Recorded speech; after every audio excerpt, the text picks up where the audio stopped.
কলকাতায় ভোট, কিন্তু তার আগেই দেখা যাচ্ছে যে 29শে এপ্রিল যেখানে ভোট রয়েছে, কলকাতায় ভোটের আগে উদ্ধার 24 লক্ষ টাকা। চৌরঙ্গী বিধানসভা এলাকায় একটি বাইকে উদ্ধার হয়েছে এই বিপুল পরিমাণ টাকা। টাকা উদ্ধার করলো এসএসটি টিম। উদ্ধারের পর আয়কর বিভাগকে টাকা হস্তান্তর ইতিমধ্যেই করা হয়েছে। চৌরঙ্গী বিধানসভা এলাকায় একটি বাইকে উদ্ধার হয়েছে এত লক্ষ টাকা এবং এই ঘটনা ঘিরে উত্তপ্ত পরিস্থিতি। 24 লক্ষ টাকা উদ্ধার করা হয়েছে, যেখানে আমরা দেখছি যে নাকা চেকিং লাগাতার চলছে। কেন্দ্রীয় বাহিনীরা তারা কিন্তু সেই চেকিং করছেন এবং সেই আবহে যখন কলকাতায় এবং বাকি কেন্দ্রে ভোটের আর মাত্র হাতে কয়েকদিন বাকি রয়েছে, 5 দিন মতো বাকি, সেই আবহে কলকাতায় ভোটের আগে উদ্ধার 24 লক্ষ টাকা। চৌরঙ্গী বিধানসভা এলাকায় একটি বাইকে উদ্ধার হয়েছে সেই বিপুল পরিমাণ টাকা। টাকা উদ্ধার করলো এসএসটি টিম। উদ্ধারের পর আয়কর বিভাগকে টাকা হস্তান্তর ইতিমধ্যেই করা হয়েছে। এর আগেও আমরা দেখেছি যে কলকাতায় একাধিক জায়গা থেকে বিপুল সংখ্যক টাকা উদ্ধার হয়েছে,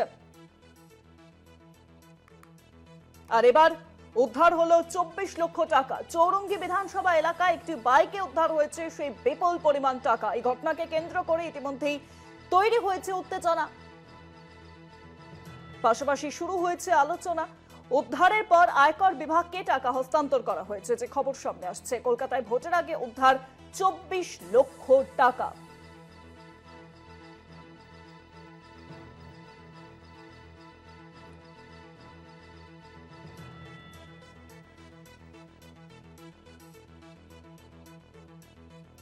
ইতিমধ্যেই টাকা উদ্ধার করেছে এসএসটি টিম।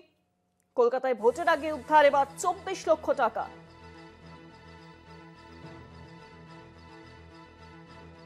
জানাবেন, ফোন লাইনের সঙ্গে রয়েছেন প্রতিনিধি রিয়া মাঝি। রিয়া,